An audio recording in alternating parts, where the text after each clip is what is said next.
আল্লাহ যদি হায়াতে বাঁচিয়ে রাখে, আজকে সন্তানের হক সম্পর্কে কিছু আলোচনা।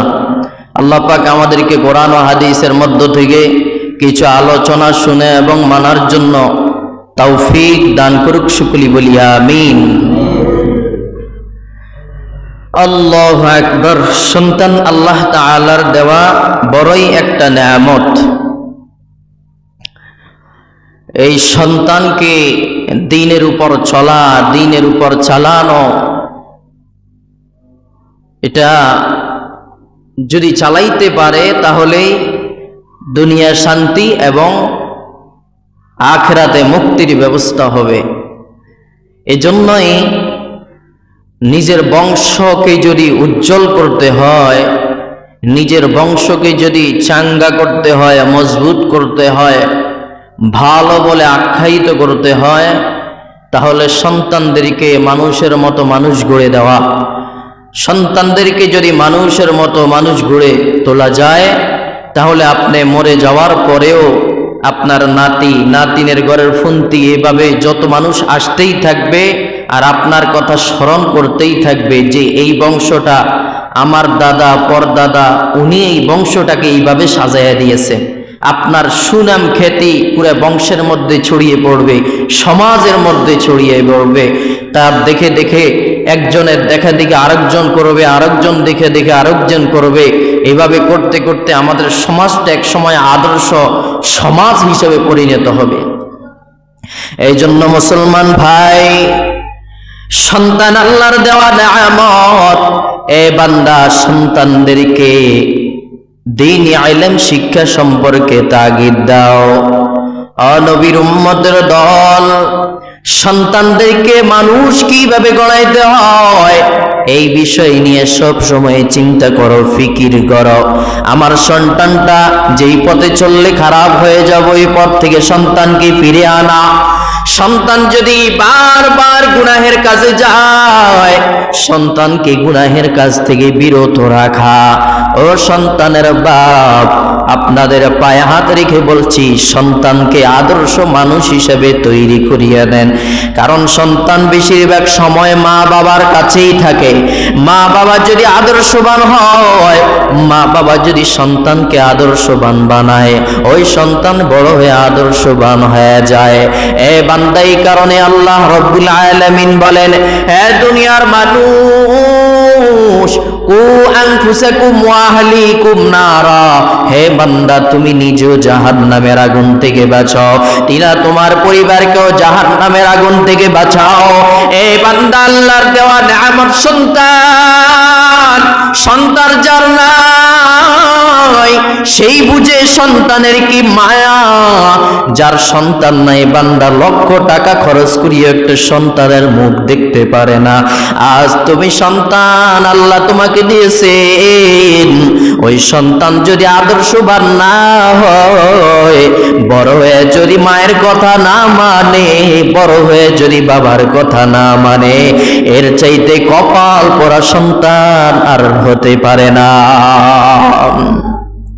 আরে নবীর উম্মতের দল, সন্তানের হক।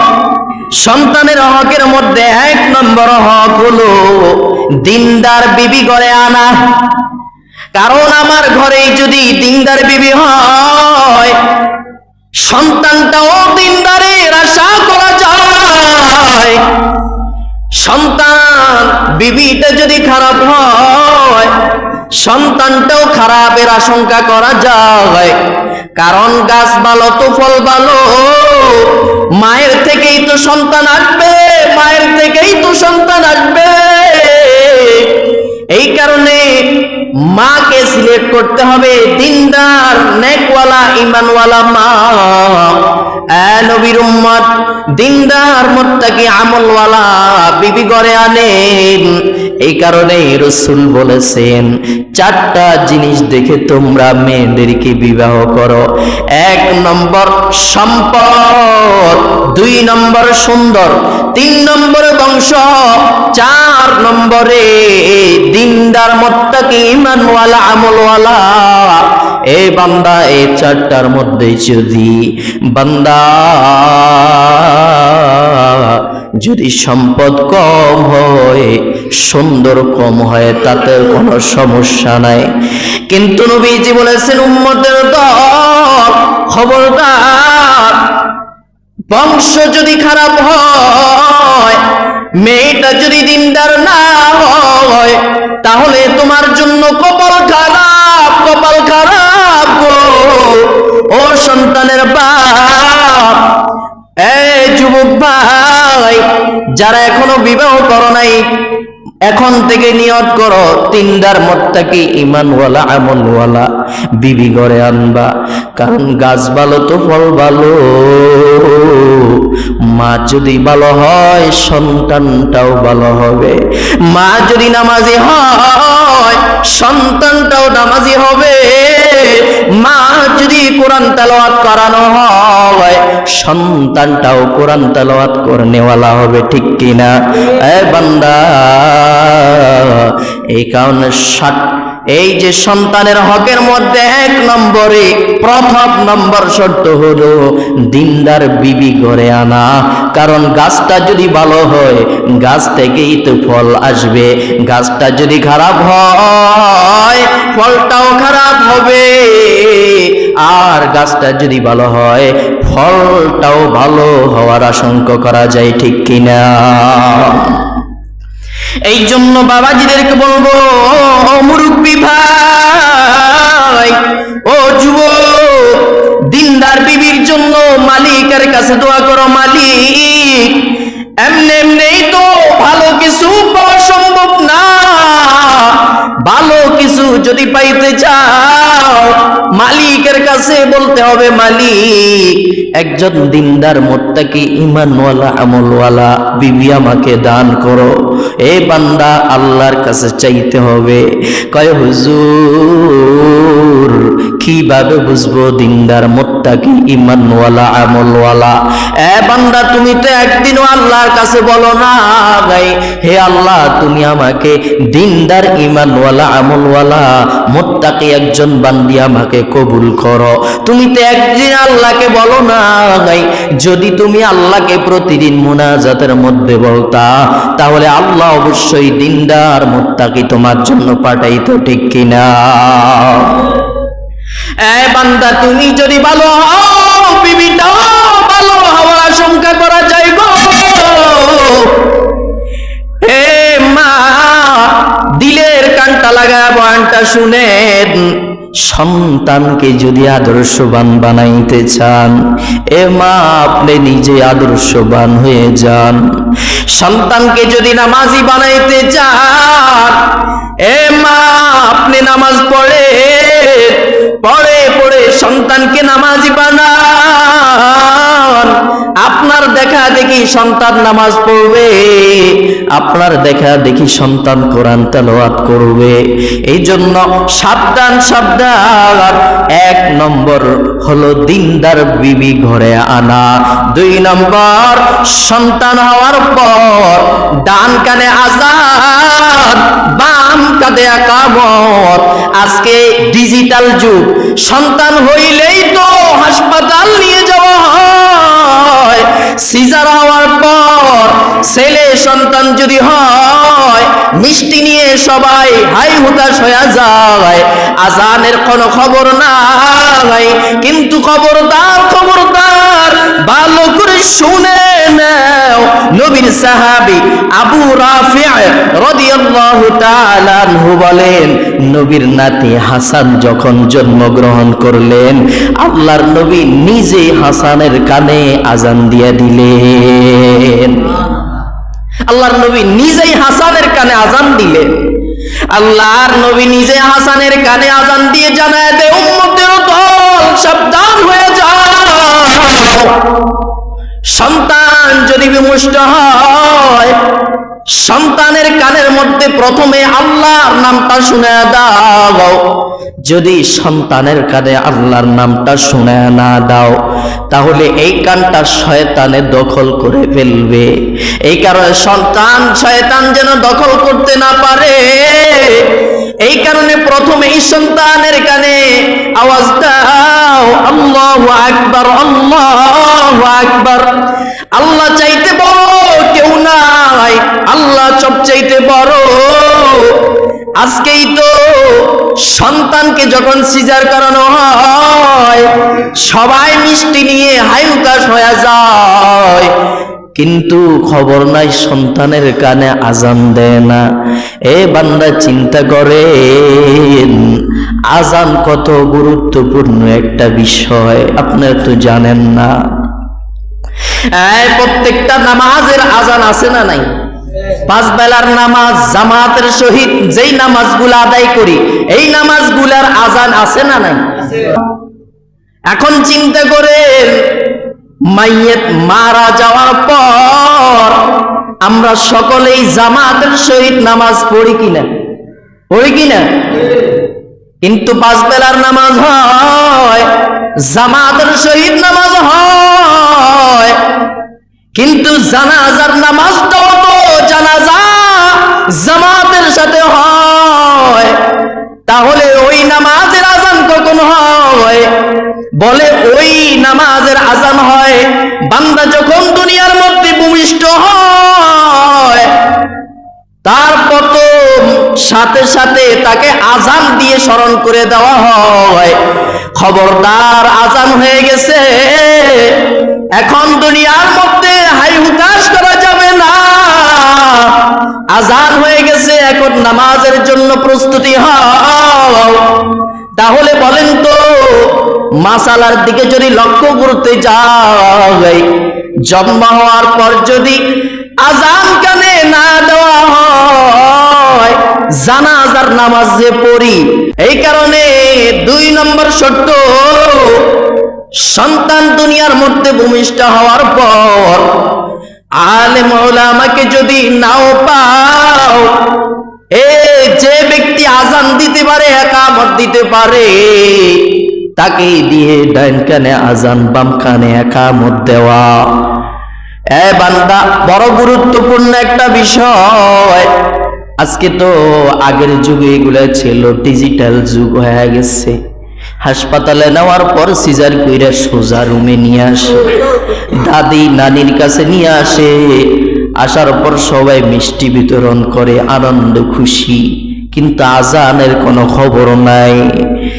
এই তুমি তো সর্বপ্রথম সন্তানের কানে আল্লাহর নামটা শুনেও নাই, আবার তুমি কোন লজ্জায় বলো হুজুরের সন্তান আমার কথা শুনে না। এই সন্তান কিভাবে তোমার কথা শুনবে? প্রথমেই তো সন্তানের কানে শয়তান দখল করে ফেলেছে গো। এই কারণে সন্তানের কানে সর্বপ্রথম আল্লাহর নামটা ঢুকায় দাও, যাতে করে শয়তান দখল করতে না পারে। কয় হুজুর সন্তান কথা শুনে না, যদি জিজ্ঞেস করা হয় ভাই একটু সত্য কথা বলেন, সন্তান জন্ম হওয়ার পর কানে কি আজান দেওয়া হয়েছে? বলে না না। তাহলে সন্তানকে কানে আজান দেন না, আবার আপনি উত্তম সন্তানের জন্য ব্যবস্থা করেন কি ভাই? এই জন্য উত্তম সন্তান যদি হতে চাও, সন্তান যদি চাও মায়ের কথা মতো চলবে, মায়ের খেদমত করবে, তাহলে সন্তান জন্ম হওয়ার পর সন্তানের ডান কানে আজান দাও, সন্তানের বাম কানে ইকামত দাও, আল্লাহর নামটা শুনে দাও, তাহলে তোমার সন্তান নেককার ঈমানওয়ালা আমলওয়ালা হবে। বান্দা যদি সর্বপ্রথম বান্দার কানের মধ্যে আজান দেওয়া হয়, ডান কানে যদি আজান দেওয়া হয়, বাম কানে যদি ইকামত দেওয়া হয়, ওই আল্লাহর বান্দার কানের মধ্যে আজান যাওয়ার পর দেখবেন বড় হইলে গুনার কাজের মধ্যে আর তেমন যেতে পারে না। কারণ বান্দার সর্বপ্রথম দুনিয়া আসার পর তার কানে শোনানো হয়েছে আল্লাহু আকবার, আল্লাহর চাইতে বড় কেউ নাই। বান্দা বড় হওয়ার পর চিন্তা করে আমার কানে ঢুকে গেছে আল্লাহর চাইতে বড় কেউ নাই গো, আমার আল্লাহই বড়, আমার আল্লাহই বড়। যে বান্দা গুনাহ করার পর, গুনার কাজ যাওয়ার পর চিন্তা করে আমার আল্লাহই বড়, এই কারণে বান্দা 1 নম্বর হলো দিনদার মুত্তাকি ঈমানওয়ালা আমলওয়ালা বিবি ঘরে আনো, 2 নম্বরে আজান দাও। আল্লাহ আমাদেরকে এই আমলগুলা করার তৌফিক দান করে, বলেন আমিন। 3 নম্বর সুন্দর নাম রাখা। কি নাম রাখা বলেন ভাই? সুন্দর নাম রাখা। এই নবীর উম্মতের দল, আজকে সন্তান হইলে তো রাখে 20টি, ইঙ্কি, ফিঙ্কি, মন্টু, সিন্টু, আছে না নাই? চকলেট, লঞ্জেস, কি নাম রাখে, আরো কত কিছু, বল্টু, হ্যাঁ, বাবলু, কত না। খবর নিয়ে দেখেন, বিধর্মীকে গড়ে বিধর্মীদের কোন সন্তানের নাম মুসলমানের নাম নাই, কিন্তু আমাদের মুসলমানের কপাল খারাপ, মুসলমানের ঘরে ঘরে বিধর্মীদের নাম ঢুকে গেছে। ঠিক কিনা বলে? বিধর্মীদের নাম ঢুকে গেছে। ইঙ্কি, ফিঙ্কি, মন্টু, বল্টু, বৃষ্টি, আকাশের চাঁদ, কি নাম, তুফান, তুফান, হ্যাঁ, নাম। চিন্তা করেন, নাম যদি ভালো হয়, নামের আশ্রয়ের উপরে সন্তানটাও ভালো হওয়ার আশঙ্কা করা যায়। নবীর উম্মতের দল, নবীর সাহাবী যায়নাব ইবনে সালামা, বান্দা কথাগুলা বানা বানা বলতেছি না, হাদিস থেকে সংরক্ষণ করা হাদিসগুলা তোমাদেরকে শুনে যায়, আমল করলে তোমাদের জন্য ফায়দা হবে। নবীর সাহাবী যায়নাব ইবনে সালামা রাদিয়াল্লাহু তাআলা আনহু একদিন রাস্তা দিয়ে হেঁটে যায়, আরেকজন লোকের সাথে দেখা হয়, তার এক বান্ধবীর সাথে দেখা হয়। ডাক দিয়ে কয়, বল তোর মেয়ের নাম কি রাখছো? বলে, আমার মেয়ের নাম হলো বাররা। কি নাম? বাররা। বাররা, বাররা হলো নাম, হলো অর্থ হলো পুণ্যবতী। নাম হলো কি? অর্থ হলো কি? অথচ অর্থ কিন্তু খারাপ না, খারাপ না। বাররা মানে পুণ্যবতী। এর পরেও সে নিষেধ করলো, খবরদার, এই নামটাও রসুল রাখতে নিষেধ করছেন। কেন? কে পুণ্যবতী এটা একমাত্র আল্লাহই জানেন, কেউ জানে না। ঠিক কিনা? এ কারণে কে পুণ্যবতী এটা একমাত্র আল্লাহই জানেন। এ কারণে রসুল এই নামটাও রাখার জন্য নিষেধ করেছেন। এ কারণে নাম যদি ভালো হয়, সন্তানটাও ভালো হওয়ার আশঙ্কা করা যায়। এ কারণে খবরদার, সাবধান, এগুলা থেকে খুব সতর্ক। আল্লাহ রাব্বুল আলামিনের কাছে সবচাইতে 2টা নাম প্রিয়। বলেন কয়টা নাম? কয়টা নাম? 1 নাম্বার হলো আব্দুল্লাহ, 2 নাম্বার হলো আব্দুর রহমান। 1 নম্বরে কি? 2 নম্বর আব্দুর রহমান। আল্লাহর কাছে সবচাইতে দামি নাম, সবচাইতে প্রিয় নাম আব্দুল্লাহ, আব্দুর রহমান। এখন তো সন্তান হইলে কই আনকমন নাম, যেটা কারো নাই। তো কি নাম? এ বল্টু। বল্টু এলাকার মধ্যে একটাও নাই, বল্টু রাখ। নামের অর্থ যে কি এটার দিকে তাকায় না, এইটা আনকমন আছে, এইটাই রাখা দেয়। ভাই, আনকমন চাইলে হবে না, অর্থের দিকেও তাকাইতে হবে। এই জন্য পার্শ্ববর্তী উলামায়ে কেরাম যারা আছে তাদের পরামর্শ নেওয়া, যে কি নাম রাখা যায়, কি নাম রাখলে ভালো হবে। সন্তানের নাম যদি ভালো হয়, সন্তানটাও নামের উসিলায় ভালো হওয়ার আশঙ্কা করা যায়। 4 নম্বর আকিকা করা। কি করা ভাই? কথা কর না কে? রাগ করছেন নাকি? 4 নম্বরে কি করা? আকিকা। কি করা? 4 নম্বর হলো আকিকা করা। রসুল বলেন, একটা সন্তান ভূমিষ্ঠ হওয়ার পর বন্ধক থাকে। বন্ধক কিসের বিনিময়? পশুর বিনিময়। বন্ধক চিনেন না? এই যে জমি বন্ধক দে, ওইটা বন্ধক দে, বন্ধক চিনেন না? আর রসুল বলেন, একটা সন্তান ভূমিষ্ঠ হওয়ার পর বন্ধক থাকে কিসের বিনিময়?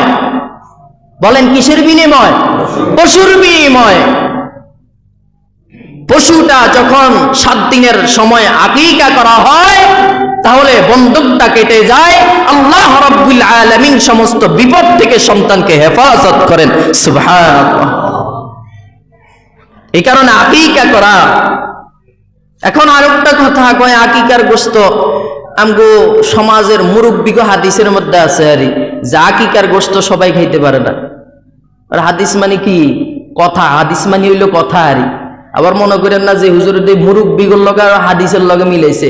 হাদিসটার অর্থ বুঝতে হইবে। হাদিসের অর্থ কি? হাদিস মানে কথা। তো মুরব্বিদের হাদিসে আছে যে আকিকার গোশত মা বাপ খাইতে পারবো না, কেউ খাইতে পারবো না, আত্মীয় স্বজন খাইতে পারবে না। এই আকিকার গোশত সবাই খাইতে পারবে। আর কেউ যদি অবিশ্বাস করেন তো ফোন দিয়ে গোশতটা আমারে পাঠায় দেন, আপনি খাওয়ানোর দরকার নেই। আপনার যেহেতু এত অবিশ্বাস, তো আপনি খাওয়ানোর দরকার না, আমাকে পাঠিয়ে দিন, আমি খাবো। খবরদার, এটা অবিশ্বাস করা যাবে না। অবিশ্বাস করলে ইমানে ঘাটতি চলে আসবে। আকিকার গোশত মা বাপ 14 গোষ্ঠী সবাই খাইতে পারবে, কোনো সমস্যা নাই। এই ভুল ধারণা দূর করতে হবে। তাহলে আকিকার গোশত সবাই খাইতে পারবে কি পারবে না বলেন? সবাই খাইতে পারবে। এরপর সন্দেহ থাকলে আমার বাসায় পাঠিয়ে দিন, সমস্যা নেই। আচ্ছা, 5 নম্বর সদকা করা। কি করা ভাই? সদকা করা। হাসান হুসাইন যখন জন্মগ্রহণ করলো, রাসূল সাল্লাল্লাহু আলাইহি ওয়াসাল্লাম 7 দিনের সময় আকিকা করেছেন এবং আকিকা করার পর রাসূল 7 দিনের সময় চুলগুলা কামায়ে ফেলছেন, হলক করে ফেলছেন, চুলগুলা ফেলে দিছেন। চুলগুলা মাথার থেকে কামাইয়া এ চুলগুলাকে রাসূল দাড়ি পাল্লার মধ্যে মাপ দিছেন। কি করছেন? দাড়ি পাল্লার মধ্যে কি করছেন? মাপ দিছেন। মাপ দিয়া কতটুকুন ওজন হইছে এই পরিমাণ রাসূল বলেছেন, এই পরিমাণ রূপা যদি সম্পদওয়ালা বেশি হয়, চুলের ওজন অনুযায়ী স্বর্ণ সদকা করে দিবে। আর যদি সেই পরিমাণ সামর্থ্য না থাকে, চুল পরিমাণ রূপা আল্লাহর রাস্তায় সদকা করে দিবে। আর যদি রূপা না দেয়, তাহলে চুলের ওজন অনুযায়ী রূপার মূল্য আল্লাহর রাস্তায় সদকা করে দিবে। তাহলে এই সদকার দ্বারা আল্লাহ রাব্বুল আলামিন সন্তানকে সকল ধরনের বিপদ আপদ থেকে হেফাজত করবেন। বলেন সুবহানাল্লাহ। তাহলে সদকা করা। কি করা? সদকা করা। যদি সম্ভব হয় এটা করবেন, সন্তানকে আল্লাহ সমস্ত বিপদ থেকে হেফাজত করবেন। 7 দিনের সময় চুল ফেলে দিবেন, চুলটা পেলে চুলটা ওজন দিবেন, ওজন অনুযায়ী রূপার মূল্য চেষ্টা করবেন গরিব দুঃখীকে দেওয়ার জন্য। দিলে আল্লাহ রাব্বুল আলামিন আপনার সন্তানকে সকল বিপদ থেকে হেফাজত করবেন। আল্লাহ আমাদেরকে আমল করার তৌফিক দান করুক। শুকরি বলি আমিন। 6 নম্বর মুসলমানি করা। 6 নম্বর কি বলেন না? মুসলমানি করা। রাসূল 7 দিনের সময় হাসান হুসাইনকে 7 দিনের সময় আকিকার পর মুসলমানি করাইয়া দিয়েছেন। যদিও এটা আমাদের জন্য কষ্টকর, মানতেই হবে এমন কোনো কিছু না। যদি মানতে পারেন তাহলে আলহামদুলিল্লাহ, কিন্তু পরে করার কোনো সমস্যা নাই। কিন্তু রাসূল হাসান হুসাইনকে এই 7 দিনের সময় আকিকা করার পর এই 7 দিনের সময় মুসলমানি করাইয়া দিয়েছেন। এই কারণে এটা যদি একটু কষ্টকর, এই কারণে করতেই হবে এমন কোনো কিছু না। চেষ্টা করলে যদি পারা যায় তাহলে করবেন, নচেত পরে করা যাবে, সমস্যা নাই।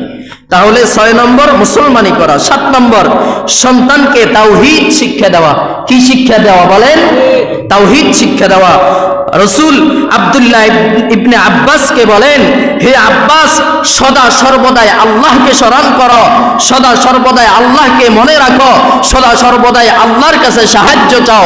সন্তানকে তাওহীদ সম্পর্কে শিক্ষা দেওয়া। 8 নম্বর সন্তানকে কোরআন শিক্ষা দেওয়া। কি শিক্ষা দেওয়া? কোরআন শিক্ষা দেওয়া।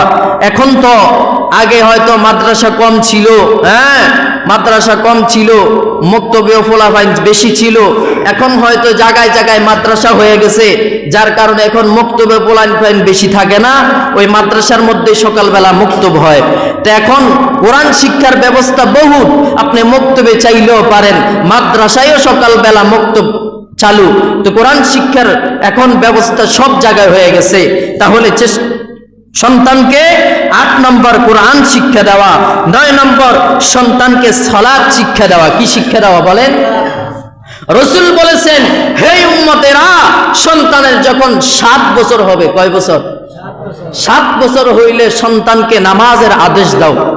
7 বছর হইলে সন্তানকে কি দাও? নামাজের আদেশ দাও।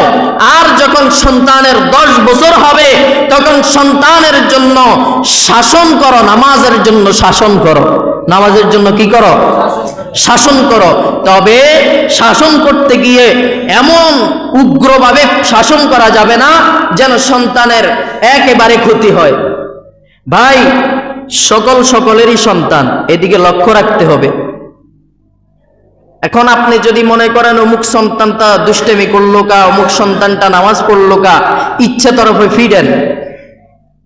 কার কাছে কি মনে হয়, কিন্তু আমার কাছে ফিডাফিডি ভালো লাগে না। ফিডাফিডি আমি পছন্দ করি না তেমন। হ্যাঁ, কোনটা একেবারেই মানে না, ভয় পাইবার লাগে 2-4টা দাও। আমি যদি মনে করি এটা অমুকের পোলা, ফিডার সময় আলসি করতাম না, কোনো অমুকের পোলা না, ফিডি ইচ্ছে তরফে। আর যখন মনে করবো না এটা আমার সন্তান, তাহলে আমার সন্তানকে যেভাবে আদর স্নেহ করে তাকে বড় করতে হয়, আমিও তাকে সেইভাবে আদর যত্ন করে কিভাবে মানুষ হইতে হয় তাকে সেই শিক্ষাই দেব। ঠিক কি না? কারণ প্রত্যেকটা শিক্ষক সন্তানদেরকে নিজের সন্তানের মতো মনে করা। ফিটলেই মানুষ হয় না মিয়া, কই শিখছেন ফিডাফিডি?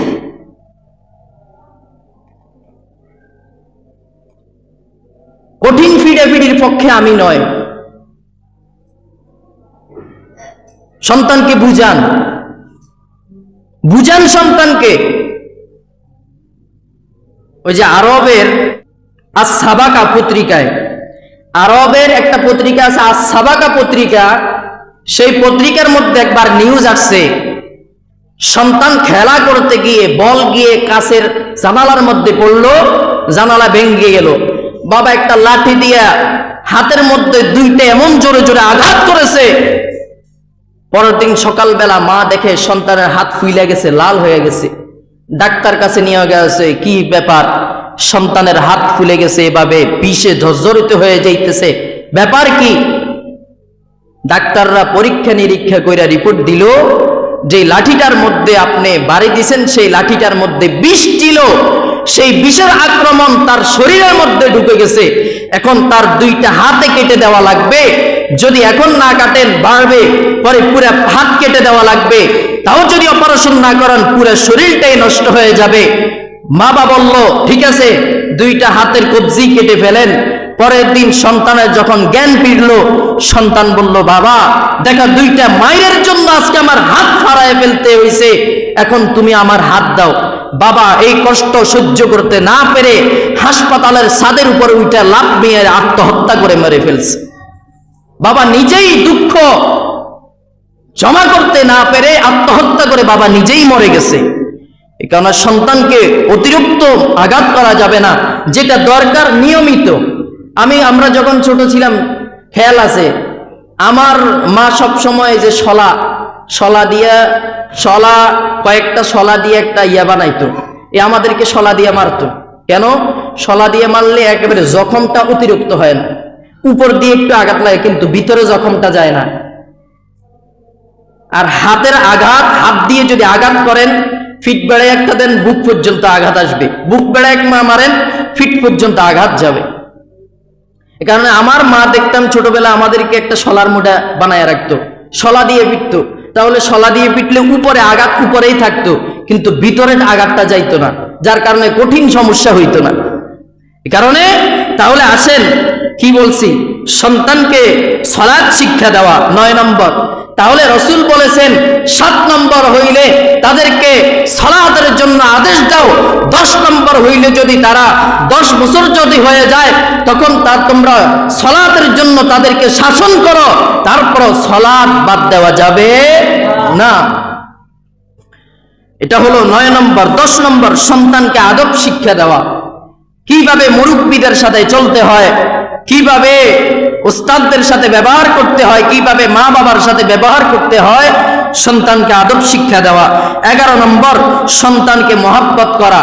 সন্তান সবাইকে একভাবে মহাব্বত করা। এখন একজনকে বেশি মহাব্বত করলেন, আরেকজন একটু কম মহাব্বত করলেন। রাসূল বলেন না, প্রত্যেকটা সন্তানকে এক চোখে দেখে প্রত্যেকটা সন্তানকে একভাবে আদর করবা।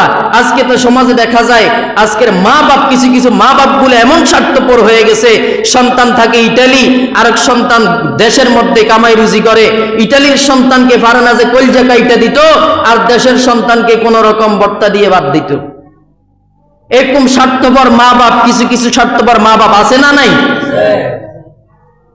খবরদার সন্তান, আপনি বাবাই তো সন্তান জন্ম দিয়েছেন, আপনি মায়ের গর্ভ থেকেই তো সন্তান জন্ম হয়েছে, আপনি মাই তো লালন পালন করেছেন, তাহলে সব সন্তানকে এক চোখে দেখতে পারবেন না কেন? আপনি সবগুলোই তো আপনার সন্তান, তাহলে সব সন্তানকে এক চোখে দেখা। একটা একবারই কলজা কাইটা খাওয়াইবেন আর ওর দিকে তাকাইও চাইবেন না, এটা আল্লাহ সহ্য করবে না, আল্লাহ সহ্য করবে না।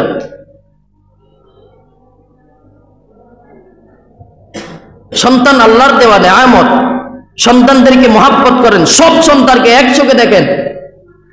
যে 1 লক্ষ টাকা রুজি করে তাকেও যেই চোখে দেখবেন, যে 1000 টাকা রুজি করে তাকেও একই চোখে দেখতে হবে। না হলে আপনি আল্লাহর দরবারে আসামি হয়ে কাঠগড়ায় হিসাব না দেওয়া পর্যন্ত জান্নাত আপনার কপালে জুটবে না, দন্তান্ন আকার না। সোজা কথা। এখানে সন্তান সবদেরকে এক চোখে দেখা। তাহলে 11 নম্বর সন্তানদেরকে মহাব্বত করা। 12 নম্বর সন্তানদেরকে দ্বীনি ইলম শিক্ষা করা। রাসূল বলেন তালাবুল ইলমি ফারিদাতুন আলা কুল্লি মুসলিম ওয়া মুসলিমাতিন, প্রত্যেক নর নারী মুসলমানদের জন্য দ্বীনি ইলম শিক্ষা করা কি ভাই? ফরজ। এই কারণে দ্বীনি ইলম শিক্ষা করা। নামাজ পড়া যেমন ফরজ, নামাজের মাসলাগুলো জানা ফরজ। যাকাত দেওয়া যেমন ফরজ, যাকাতের মাসলাগুলো জানা ফরজ। আল্লাহ আমাদেরকে মানার তৌফিক দান করুক, বলে না আমিন। 13 নম্বর, প্রাপ্ত বয়স হওয়া পর্যন্ত সন্তানকে লালন পালন করা। এই সন্তান খারাপ হয় এটার থেকে 6 বছর 5 বছর 6 বছর হইলে হাল ছাইড়া দেয়, শেষ। সন্তান এখন আর মা বাবার আয়ত্তে নেই, মনে করছে বড় হয়ে গেছে, এখন কি লালন পালন করবো না। রাসূল বলছেন বালেগ হওয়া পর্যন্ত সন্তানকে তুমি লালন পালন করো। ছোট থেকে যেভাবে লালন পালন করছো, একেবারে বালেগ হওয়ার পর্যন্ত সন্তানকে তুমি মা নিজ হাতে লালন পালন করো, তুমি বাবা নিজ হাতে লালন পালন করো। তাহলে ছোট থেকে নাবালেগ পর্যন্ত যেভাবে লালন পালন করে আদর্শ শিক্ষা দিবা, সন্তান বড় হয়ে সেভাবে আদর্শবান সন্তান হবে, ঠিক কিনা? এখানে সন্তান বালেগ হওয়ার আগ পর্যন্ত সন্তানকে লালন পালন করা। একটু 5 বছর হইলে মনে করে সন্তান বড় হয়ে গেছে, কি লালন পালন করবো, লালন পালনের সময় শেষ। এই কারণে সন্তান নষ্ট হয়। নাবালেগ থেকে সন্তান অন্য সন্তানদের সাথে মিশে মিশে নষ্ট হয়। এ কারণে সন্তানকে প্রাপ্ত বয়স হওয়া আগ পর্যন্ত লালন পালন করা। 14 নম্বর, সন্তানকে সামর্থ্য করে তোলা পিতামাতার দায়িত্ব। সন্তানকে সামর্থ্য করে তোলা এটা কার দায়িত্ব?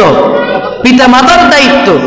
আপনার নিজের সন্তান, আপনার নিজের সন্তান, সন্তানকে দায়িত্ব এভাবে লালন পালন করা। রাসূলের সাহাবী সাদ ইবনে ওয়াক্কাস রাদিয়াল্লাহু তাআলা আনহু চিন্তা করলেন যে স্ত্রীর সাথে চিন্তা করলেন যে সন্তান একটারে সব জায়গা জমি দিয়ে দিবে। এখন স্ত্রী বলল এটা রাসূলের সাথে পরামর্শ দরকার। রাসূলের কাছে চলে গেলেন, ইয়া রাসূলুল্লাহ, আমি আমার এই সন্তানকে জায়গা জমি দিতে চাই। রাসূল বললেন তোমার কি আর সন্তান নাই? আছে। রাসূল সাথে সাথে বললেন ইত্তাকিল্লাহ, আল্লাহকে ভয় করো, খবরদার কার উপর জুলুম করা যাবে না, সবাইকে সমানভাবে ভাগ করে দাও। কারণে সন্তানদের উপর সন্তানদেরকে সামর্থ্য করে তোলার দায়িত্ব মা বাবা। 15 নম্বর, সন্তান বালেগ হওয়ার পর বিয়ের ব্যবস্থা করা। কি করা? বিয়ের ব্যবস্থা করা। এখন তো আজকের সমাজে জিনা এমন ভাইরা গেছে, আল্লাহু আকবার, জিনা সহজ কইরা দিছে, বিয়েটাকে কঠিন কইরা দিছে। কি বলেন? আজকের সমাজে জিনা করা সহজ, বিবাহ করা কঠিন, এমন বাংলাদেশে আমরা বসবাস করি। এ কারণে সন্তান বালেগ হওয়ার পর যদি গুনার কাজ করে, এই গুনার ভাগ মা বাবা পাবে। এটা রাসূলের কথা। ওয়াল্লাহি বিল্লাহি তাল্লাহি, আল্লাহর কসম একবার, আল্লাহর কসম দুইবার, আল্লাহর কসম তিনবার, সন্তান বালেগ হওয়ার পর যদি প্রাপ্ত বয়স্ক হওয়ার পর্যন্ত সন্তানকে বিবাহ না করান, সন্তান যদি গুনাহের কাজ করে, আপনি মা গুনার ভাগ পাবেন, আপনি বাবা গুনার ভাগ পাবেন। সন্তান নিজের পায়ে দাঁড়াক, কিন্তু সন্তান কি আরেকজনের পায়ে দাঁড়াইয়ে রয়েছে? তো সন্তান কার পায়ে দাঁড়ানো? এ তো নিজের পায়ে দাঁড়ানো আছে। সন্তানকে সামর্থ্যবান গড়ে তোলেন, দায়িত্ব আপনার বাবার। এ কারণে বালেগ হওয়ার পর সন্তানদেরকে বিবাহ শাদীর ব্যবস্থা করে দেওয়া রসুলের কথা। আবার কইেন না মা গো হুজুর তো বেজাল বাজাই দিছে, পোলাফাইন যেহেতু শুরু করবো বিয়ে করায় দেন। এই কারণে আমার কথা না, রসুলের কথা। প্রাপ্ত বয়স্ক হওয়ার পর যাতে গুনার দিকে না যাইতে পারে তাদেরকে বিবাহের ব্যবস্থা করা। 16 নম্বর, সন্তানদেরকে সঠিক পথে চলার নির্দেশন দেওয়া, আল্লাহর পরিচয় দেওয়া, রসুলের পরিচয় দেওয়া, ঈমান সম্পর্কে তাদেরকে বলা, এগুলা তাদেরকে শিক্ষা দেওয়া। 17 নম্বর, সন্তানদের প্রতি ইনসাফ করা। ওই যে ওইটাই বললাম যে রসুলের এক সাহাবী অসুস্থ, রসুল দেখতে গেছে, সাহাবী ডাক দেয়া কয়, হে রসুল, আমার কিছু জায়গা আছে, এই জায়গাগুলো খেয়াল করলাম আল্লাহর রাস্তায় দিয়ে দিব। রসুল বললেন, তোমার কি সন্তানাদি নেই? হ্যাঁ হ্যাঁ হ্যাঁ ইয়া রাসূলুল্লাহ, অবশ্যই আমার সন্তানাদি আছে। এখন আবার বললেন, তাহলে রসুল 2 ভাগ 3 ভাগের 2 ভাগ দিয়ে দিব। রসুল বলেন, না। তাহলে কি করব রসুল? 3 ভাগের অর্ধেক দিয়ে দিব। রসুল বললেন, তাও না, কি করব? রসুল বলেন, যদি দিতে হয় 1 ভাগ দাও, বাকি 2 ভাগ সন্তানের জন্য রেখে দাও। বেশিরভাগ জায়গাটা সন্তানের হক, এখানে সন্তানের জন্য রেখে দাও। সন্তানদের প্রতি জুলুম করা যাবে না। 18 নম্বর, সন্তানকে অনিসলামিক কর্মকাণ্ড থেকে বিরত রাখা। বালেগ হওয়ার পরেই সন্তানকে আইফোন কিনে দেন। পরীক্ষা হওয়ার পর সন্তান শর্ত দেয়, বাবা আমাকে হুন্ডা কিনে দিতে হবে। ওই হুন্ডা দিয়ে আল্লাহর নাম বইরা হরের দিন কয় হুজুর হিজরত করছে। কয় হুজুর আর পাওয়া যায় না, হিজরত করছে, হিজরত। তা আপনিই তো পরীক্ষা পাশ করার পর হুন্ডাটা তো কিনে দিলেন আপনি। পরীক্ষা পাশ করার পর টেলিভিশন, এই ফোনটা কিনে দিলেন তো আপনি বাবাই। তো হিজরত হে করতো না, কে করব? এ কারণে সতর্ক থাকা। সন্তানদেরকে মোবাইল ফোন এগুলা দেরিতে কিনে দিবেন, বিবাহের সময় ফোন কিনে দিবেন, অপ্রয়োজনীয় ছাড়া ফোন কিনে দিবেন না সন্তানদেরকে। এগুলা থেকে বিরত রাখবেন।